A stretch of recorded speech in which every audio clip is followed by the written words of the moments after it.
simula ng karunungan. Ang kanyang papuri ay manatili magpakailanman. Puri ng Panginoon, siya'y ating pasalamatan sa pagsasama at pagtitipon ng kanyang mga anak. Pagmamahal sa Panginoon ay simula ng karunungan. Ang kanyang kaburi ay manatili magpakailanman. Sa ngalan ng Ama at ng Anak at ng Espiritu Santo. Amen. Sumainyo ang Panginoon. At sumayo rin. Ngayon po ay ginugunita natin ang kapisahan ni na San Cirilo, isang monghe, at San Metodio, isang obispo. Mga kapatid, aminin natin ang ating mga kasalanan upang tayo maging marapat gumanap sa banal na pagdiriwang. Inaamin ko sa makapangyarihang Diyos at sa inyo mga kapatid na lubha akong nagkasala sa isip, sa salita at sa gawa, at sa aking pagkukulang. Kaya isinasamo ko sa mahal na Birheng Maria, sa lahat ng mga anghel at mga banal, at sa inyo mga kapatid, na ako'y panalangin sa Panginoong ating Diyos. Kaawaan tayo ng makapangyarihang Diyos, patawarin tayo sa ating mga kasalanan, at patnubayan tayo sa buhay na walang hanggan. Amen. Panginoon, kaawaan mo kami. Panginoon, kaawaan mo kami. Kristo, kaawaan mo kami. Kristo, kaawaan mo kami. Panginoon, kaawaan mo kami. Panginoon, kaawaan mo kami. Manalangin tayo. Ama naming makapangyarihan, pinasapit mo sa mga bansa ng silangang Europa ang liwanag ng mabuting balita. Noong ito'y ipangaral ng magkapatid na San Cirilo at San Metodio.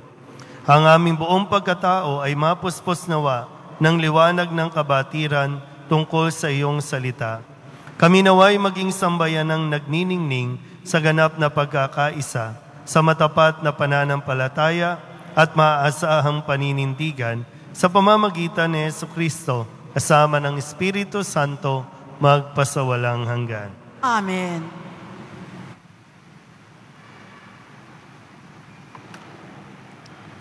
Pagbasa mula sa unang aklat ng mga hari. Noong panahong iyon, lumabas ng Jerusalem si Jeroboam at nasa lubong niya si Ahiyas, ang propetang taga-Silo. Ito ay nag-iisa at bago ang dalang balabal. Walang ano-ano ay inalis ni Ahiyas ang kanyang balabal at pinagpunit-punit sa 12 piraso. Sabi niya kay Jeroboam, kunin mo ang 10 piraso sapagkat ganito ang ipinasasabi ng Panginoon, ang Diyos ng Israel. Hahatiin ko ang kaharian ni Solomon at ibibigay ko sa iyo ang 10 lipi. Matitira sa kanya ang 1 lipi. Alang-alang kay David na aking lingkod at alang-alang sa Jerusalem, ang lungsod na aking hinirang sa lahat ng lipi ng Israel. Buhat noon hanggang ngayon, humiwalay ang 10 lipi ng Israel sa paghahari ng angkan ni David. Ang salita ng Diyos. Salamat sa Diyos.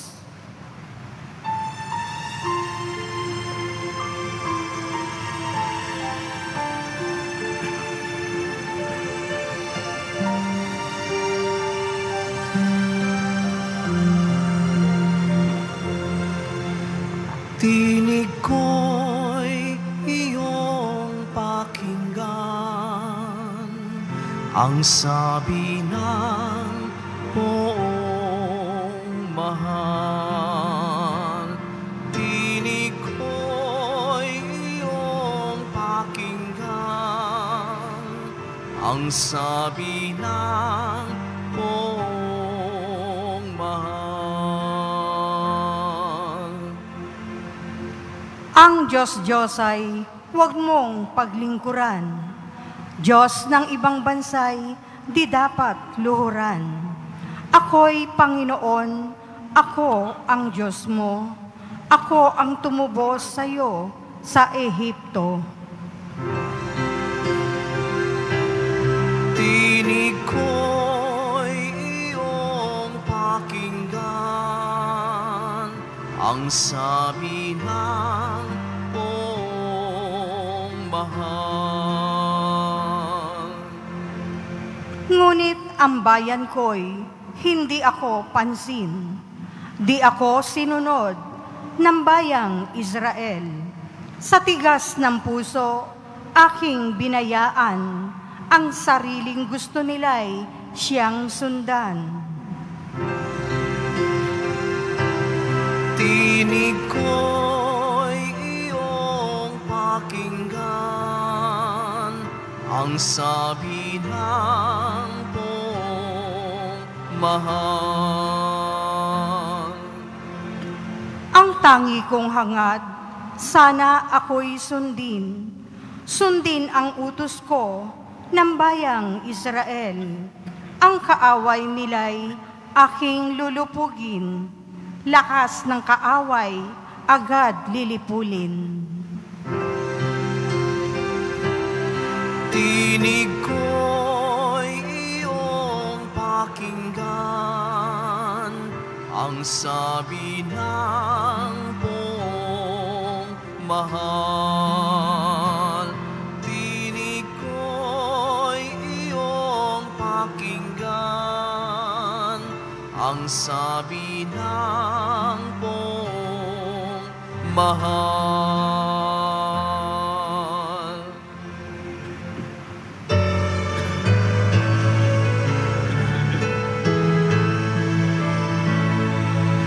Alleluia,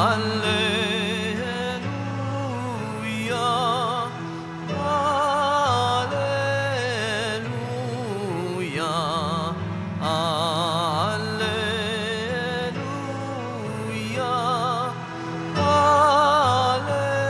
alleluia. Kami iyong pangaralan upang aming matutuhan ang salitang bumubuhay. Alleluia, alleluia,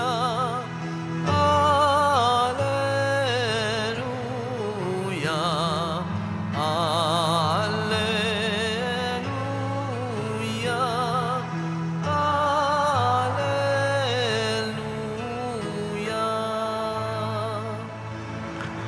Sumainyo ang Panginoon. At sumayo rin. Ang mabuting balita ng Panginoon ayon kay San Marcos. Papuri sa iyo, Panginoon.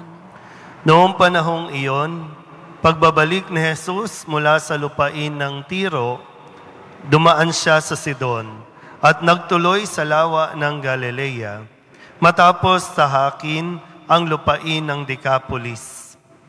Dinala sa kanya ang isang lalaking bingi at utal at ipinamanhik nila na ipatong sa taong ito ang kanyang kamay.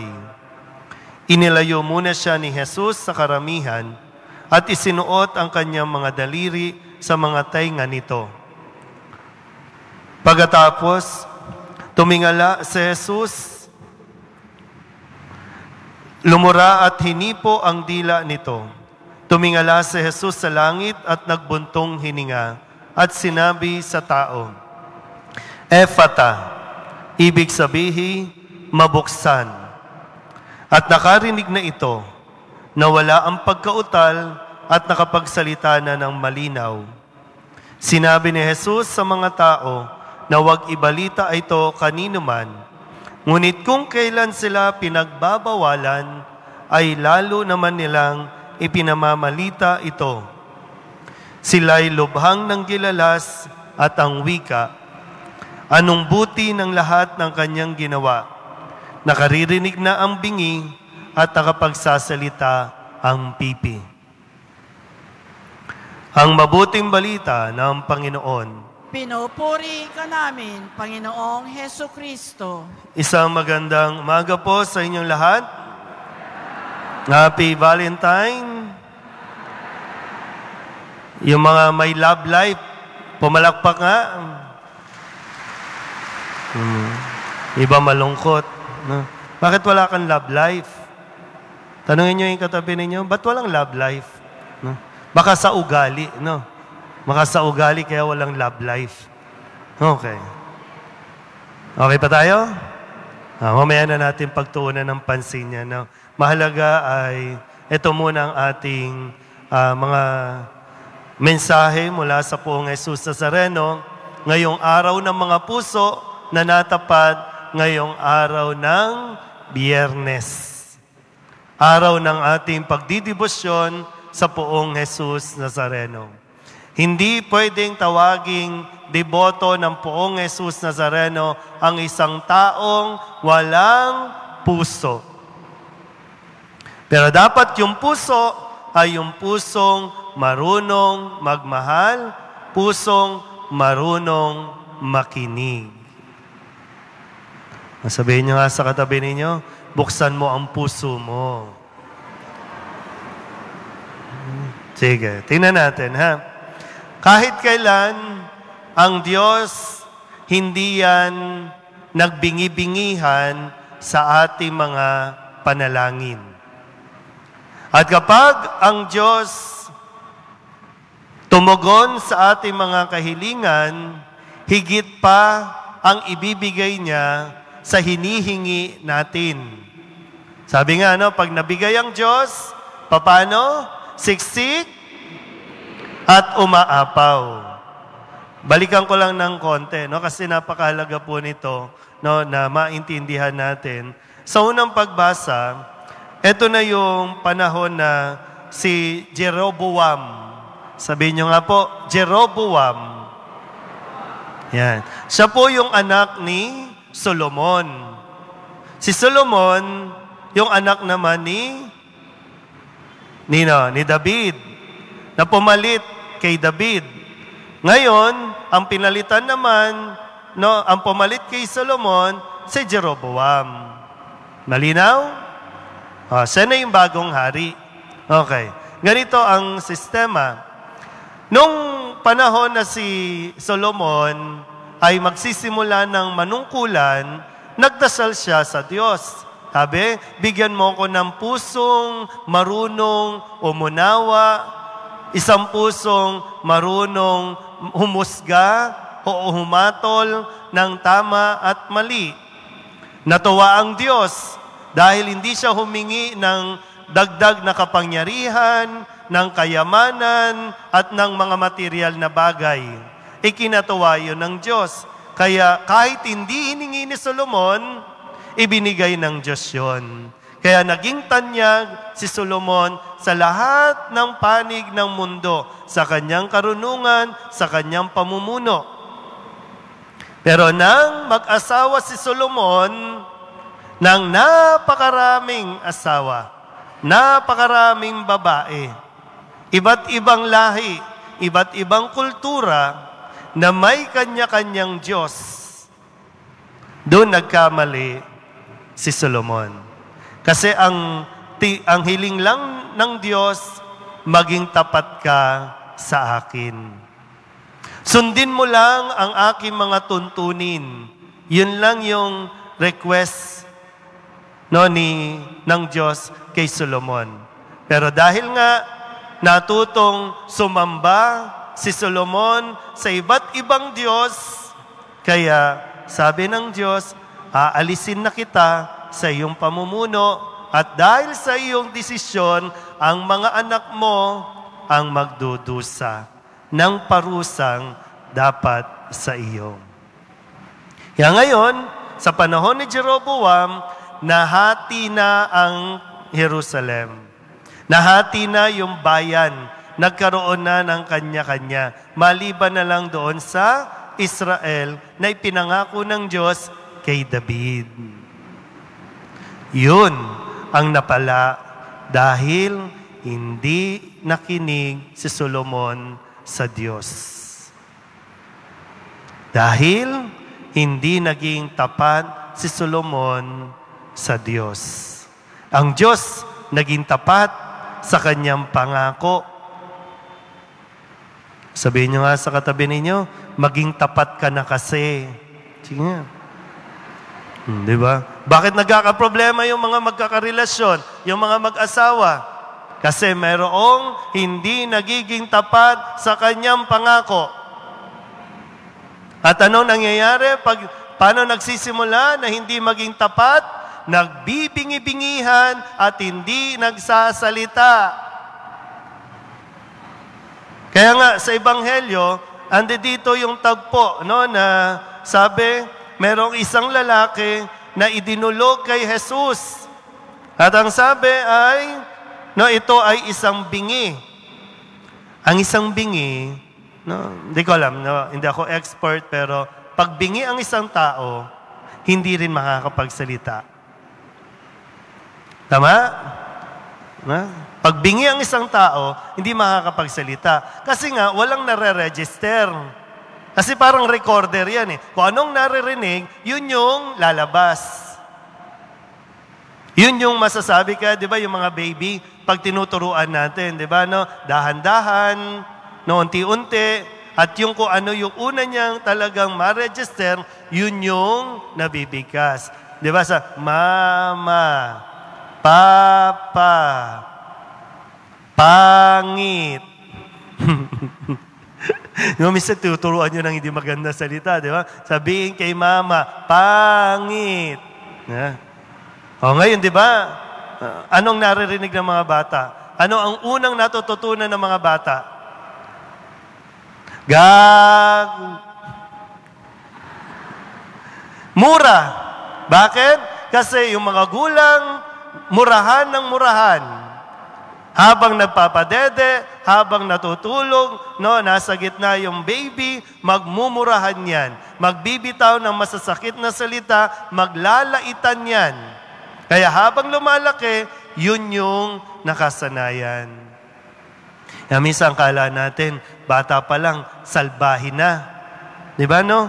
Inuhusga natin yung mga bata kasi salbahe. Bakit? Kasi yung lumalabas sa bibig, hindi maganda. Kaya din, sabi dito, di ba, no? Inilayo muna ni Jesus yung lalaki sa karamihan kasi maingay, magulo. Kung mabuksan yung tenga nito, di ba, masyadong malakas kasi nasanay na siya ng mahabang panahon na tahimik. So, inilayo. At napakaganda rin na sa pagbukas ng kanyang tenga, salita ni Kristo yung marinig niya, hindi yung mga sigawan ng mga tao. Kaya di ba sabi ni Kristo, no? At ito rin sinasabi sa atin ngayon, Ephata. Sabihin nyo nga po, Ephata. Tamo, daming bingi. Di ba, no? Daming bingi. At ang pinakamahirap gamutin talaga yung taong nagbibingi-bingihan. Naririnig naman, pero sadyang nagsha-shut off, no? Talagang nagsasara siya, ayokong pakinggan yan. Sabihin nyo nga ulit, Ephata. Tamo, ang daming bingi doon, di ba, no? Yan ang problema natin sa isang relasyon. Pag nagsimulang magbingi-bingihan sa mga dapat naririnig na sinasabi. Pire mo, no? Tinulungan na ni Kristo. Nakiusap yung mga tao kasi ang sabi, ipinakiusap nila na pagalingin itong lalaking bingi at utal. Nabigo ba sila? Kinuha ni Kristo, di ba? Tinulungan, pinagaling. Nakinig si Kristo sa kanila. Ngayon, ang sabi lang ni Kristo, ang pag-usap niya, huwag niyong ipagsasabi kahit kanino itong nangyari. Di ba? O yun. Sabi dito,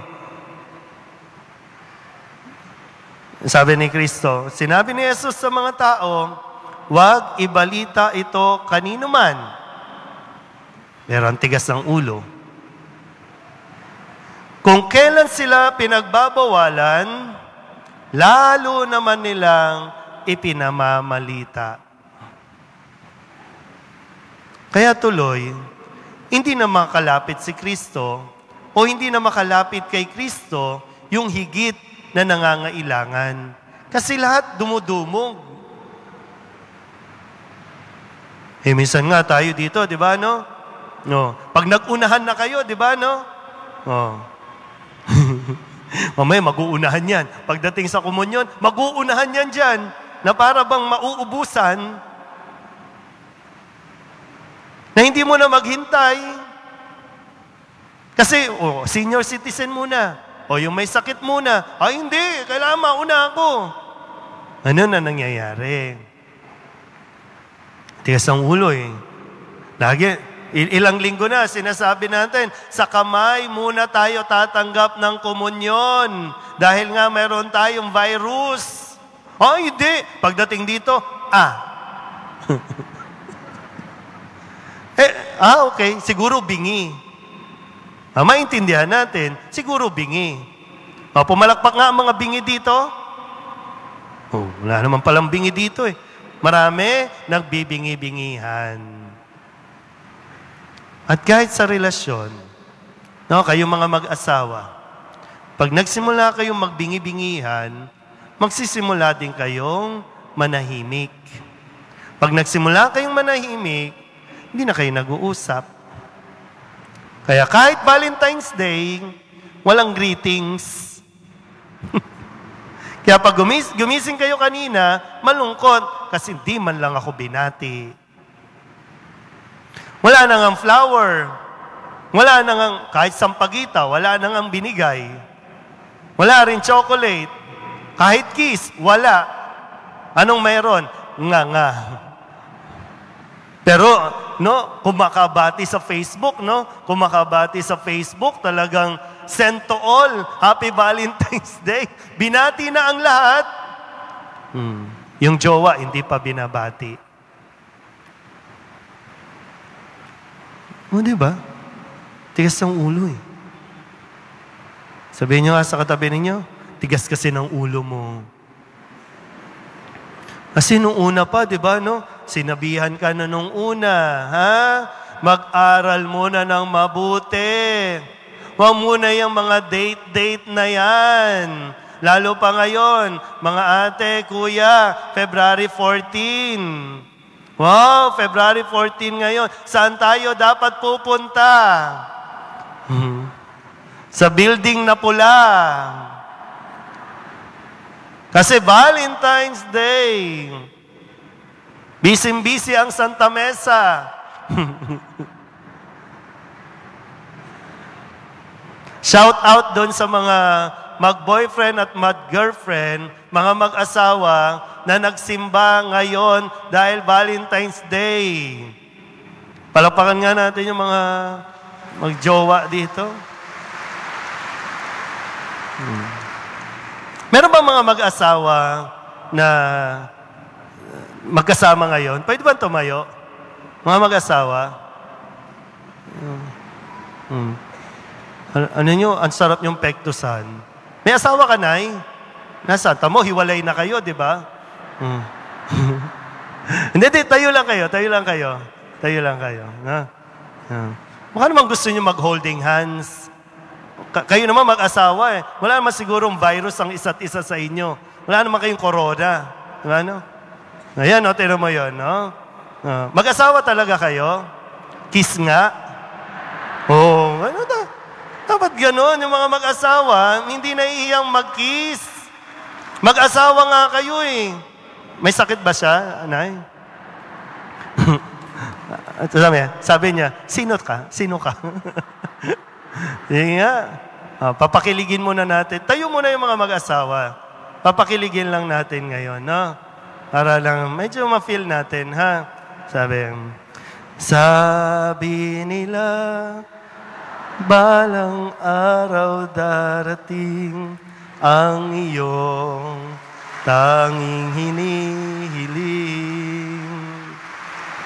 At nung dumating ang aking panalangin ay hindi na maikubli. Ang pag-asang nahanap ko sa iyong mga mata at ang takot kong sakali mang ika'y mawawala. Holding hands naman kayo. At ngayon, nandyan ka na, di mapaliwanag ang nadarama. Handa ako sa walang hanggan, di paasahin, di ka sasaktan. Mula noon hanggang ngayon, ikaw at ako. Oh, kiss naman kayo.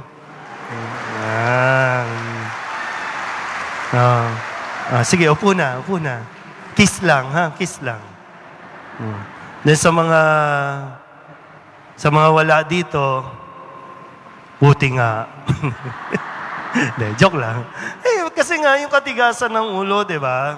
Ang Valentine's Day, o araw ng mga puso, hindi lang ito para sa mga single, o para sa mga may jowa. Sa single, pangbarkada, pampamilya. No, sa mga may pamilya, mag-celebrate kayo bilang pamilya. Pag tapos na yung pamilya, kailangan may solo time kayong dalawa. Sabi, habang pinagbabawalan, lalong ginagawa. Nung sinasabing, wag muna kayong magtalik, talik kayo ng talik. Nung mag-asawa na dapat nagtatalik, ayaw magtalik. Ano mangyayari sa atin yan? A celebration of love. Pero, sabi nga, ang sekreto, no, para mas magtagumpay yung buksan mo lang yung tenga mo. Pabuksan mo sa Nazareno. Kasi baka hindi mo naririnig yung saloobin ng partner mo na marami nang gustong sabihin pero walang nakikinig sa kanya. Kaya naghahanap siya ng ibang pwedeng makinig.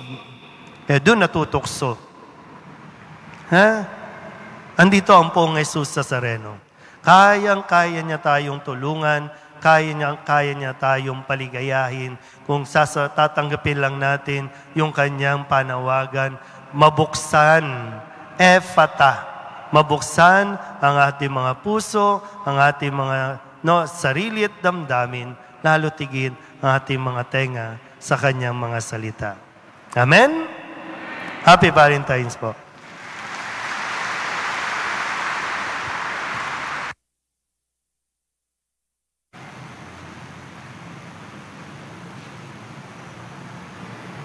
Minamahal ko mga kapatid, natunghayan natin sa Ebanghelyo si Jesus na tumugon sa pangangailangan ng bingi.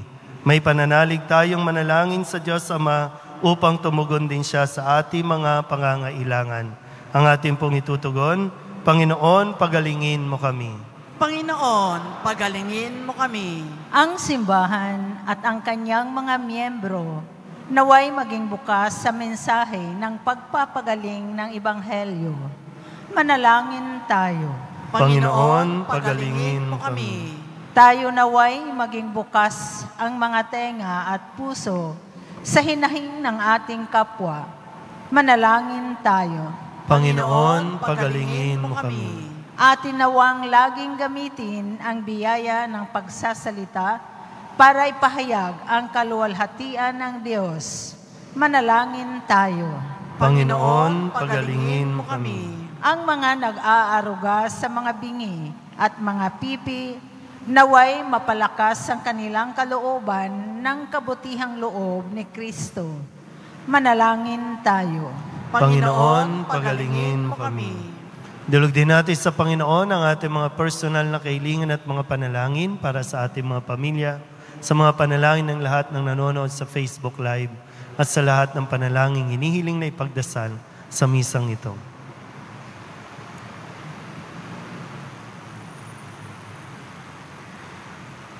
Ang lahat ng ito hinihiling namin sa ngalan ni Kristong aming Panginoon. Amen.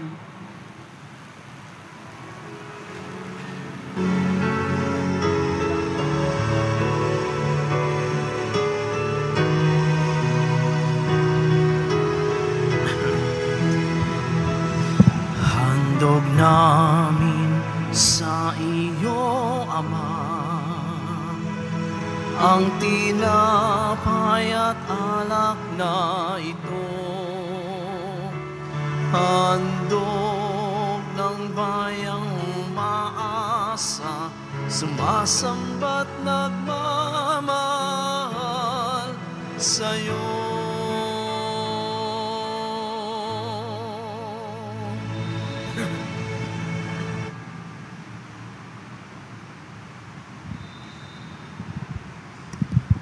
Manalangin kayo mga kapatid upang paghahain natin ang kalugdan ng Diyos Amang makapangyarihan.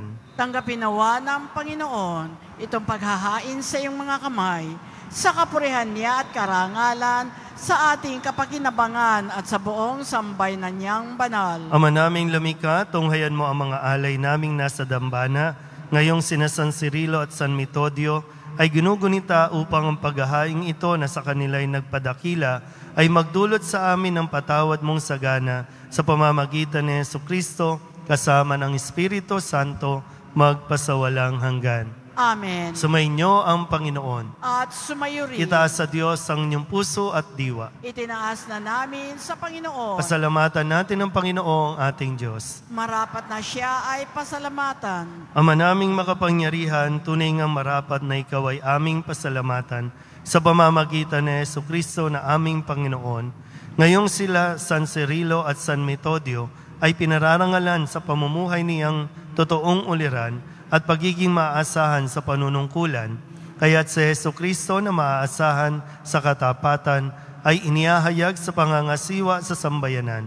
Ang malasakit ng mga ulirang tagapangasiwa noon ay napapatuloy magpahanggang ngayon sa mga panalangin kanilang iniuukol, kaysa ng sambayanan mong dito'y nagtitipon, kaya kaysa ng mga anghel na nagsisiawit ng papuri sa iyo, nang walang humpay sa kalangitan, kami nagbubunyi sa iyong kadakilaan.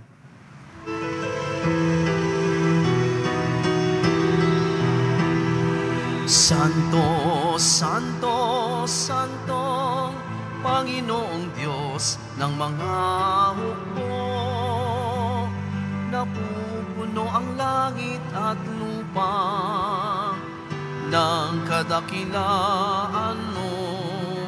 Hosana, Hosana sa kaitaasan, Hosana, Hosana sa kaitaasan. Pinagpala ang naparirito sa ngalan ng Panginoon. Hosana, Hosana sa kaitaasan, Hosana, Hosana sa kaitaasan.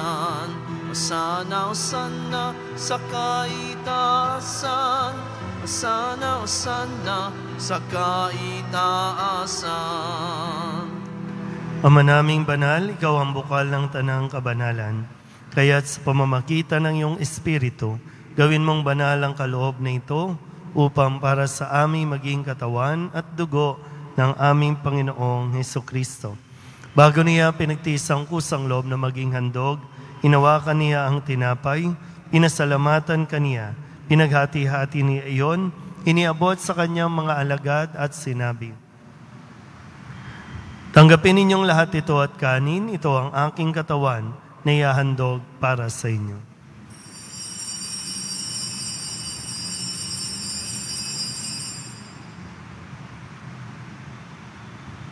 Gayun din naman ang matapos ang hapunan, hinawakan niya ang kalis, muli kaniyang pinasalamatan, iniabot niya ang kalis sa kanyang mga alagad at sinabi, tanggapin ninyong lahat ito at inumin. Ito ang kalis ng aking dugo ng bago at walang hanggang tipan, ang aking dugo na ibubuhos para sa inyo at para sa lahat sa ikapagpapatawad ng mga kasalanan.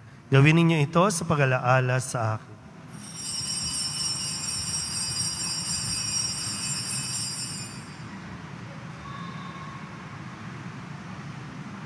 Ipagbunyi natin ang misteryo ng pananampalataya.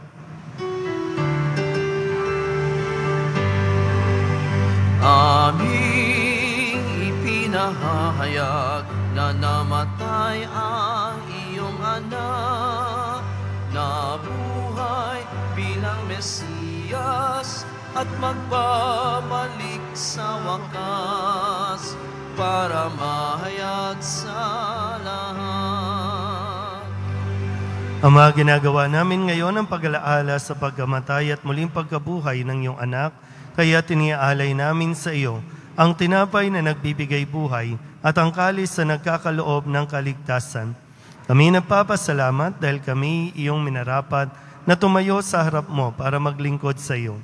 Isinasama namin kami magsasalo-salo sa katawan at dugo ni Kristo ay mabuklod sa pagkakaisa sa pamamagitan ng Espiritu Santo. Ama, lingapin mo ang iyong simbahang laganap sa buong daigdig. Puspusin mo kami sa pag-ibig kay San Francisco na aming Papa, ni Broderick na aming tagapangasiwa at ng Tanang Kaparian. Alalahanin mo rin ang mga kapatid naming nahimlay na may pag-asang sila'y muling mabubuhay, gayon din ang lahat ng mga pumanaw. Kawaan mo sila at patuloyin sa iyong kaliwanagan. Kawaan mo at pagindapating kaming lahat na makasalo sa iyong buhay na walang wakas. Kaysa na mahal na Birhen Maria na ina ng Diyos, ng kabiyak ng puso niyang sa San Jose, kaysa ng mga apostol at ng lahat ng mga banal na namuhay dito sa daigdig ng kalugod-lugod sa iyo, may pagdiwang nawa namin ang pagpupuri sa ikararangal mo sa pamamagitan ng iyong anak na aming Panginoong Hesukristo.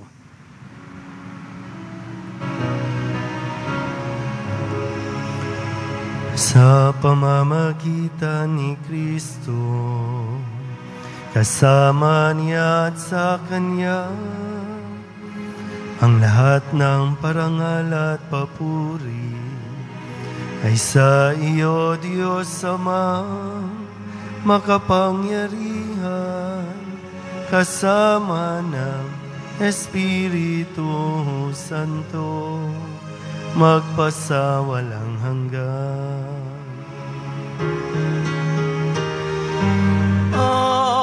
Amen, Amen, Amen.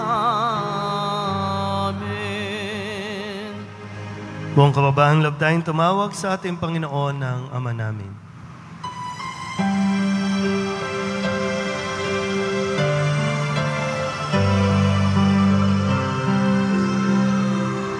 Ama namin, sumasalangit ka, sambahin ang ngalan mo, mapasamin ang kaharian mo, sundin ang loob mo dito sa lupa para ng sa langit. Bigyan mo kami ngayon ng aming kakanin sa araw-araw at patawarin mo kami sa aming mga sala para ng pagpapatawad namin sa nagkakasala sa amin, at huwag mo kaming ipahintulot sa tukso, at iadya mo kami sa lahat ng masama.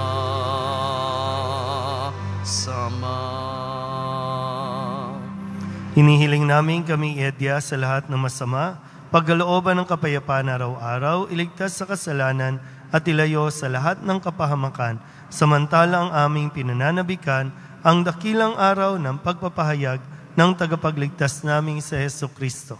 Sapagkat iyo ang kaharian at ang kapangyarihan at ang kapurihan magpakailanman. Amen. Panginoong Jesucristo, sinabi mo sa iyong mga apostol, kapayapaan ang iniiwan ko sa inyo, aking kapayapaan ang binibigay ko sa inyo.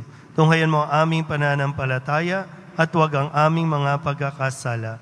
Pagkalooban mo kami ng kapayapaan at pagkakaisa ayon sa iyong kalooban, kasama ng Espiritu Santo, magpasawalang hanggan. Amen. Ang kapayapaan ng Panginoon ay laging sumainyo. At sumayo rin. Magbigyan po tayo ng kapayapaan sa isa't isa.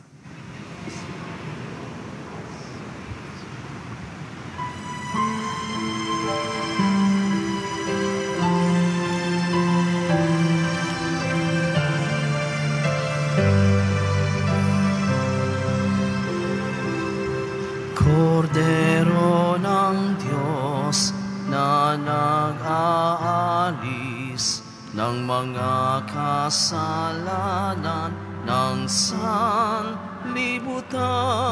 maawa ka, maawa ka, maawa ka sa amin.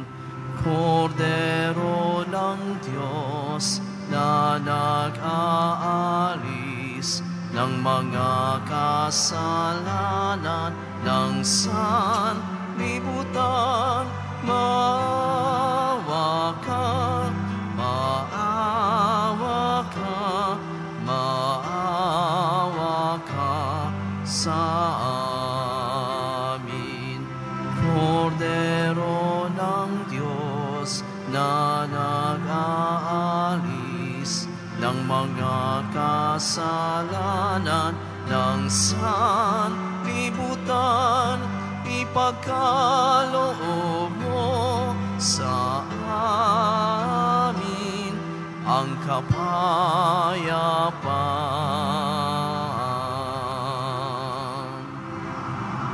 Ito ang kordero ng Diyos. Ito nag-aalis ang kasalanan ng sanlibutan. Mapalad ang mga inaanyayahan sa kanyang piging.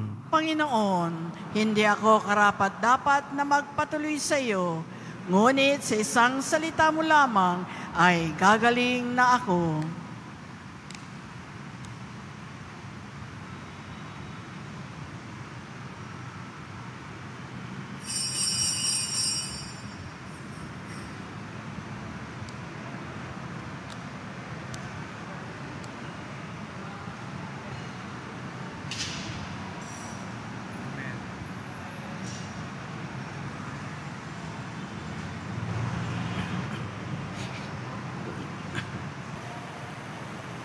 Manalangin tayo.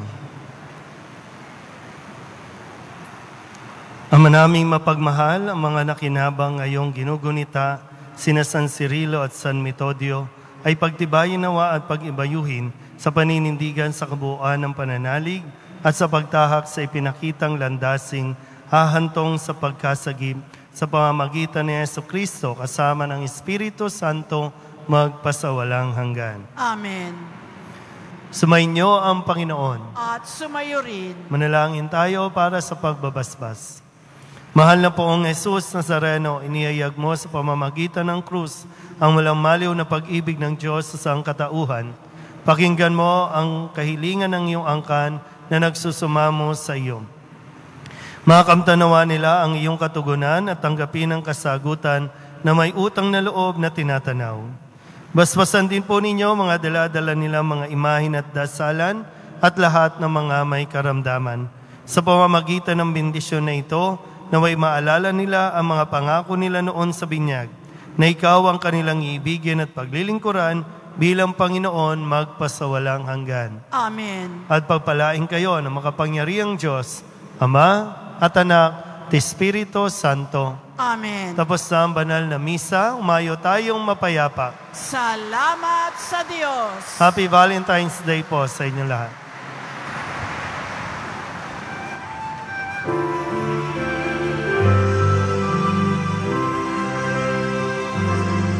Nuestro Nazareno, sinasamba ka namin,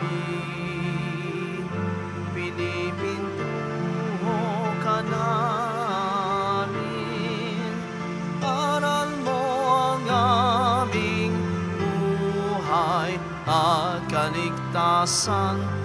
Nuestro Padre Jesus Nazareno, iligtas mo kami sa kasalanan. Ang krus mong kinamatayan ay sagisag ng aming kaligtasan. Nuestro Padre Jesus Nazareno, dinarangal ka namin. Nuestro Padre Jesus Nazareno, niluluwalhati ka namin. Nuestro Padre Jesus Nazareno, dinarangal ka namin. Nuestro Padre Jesus Nazareno, niluluwalhati ka namin.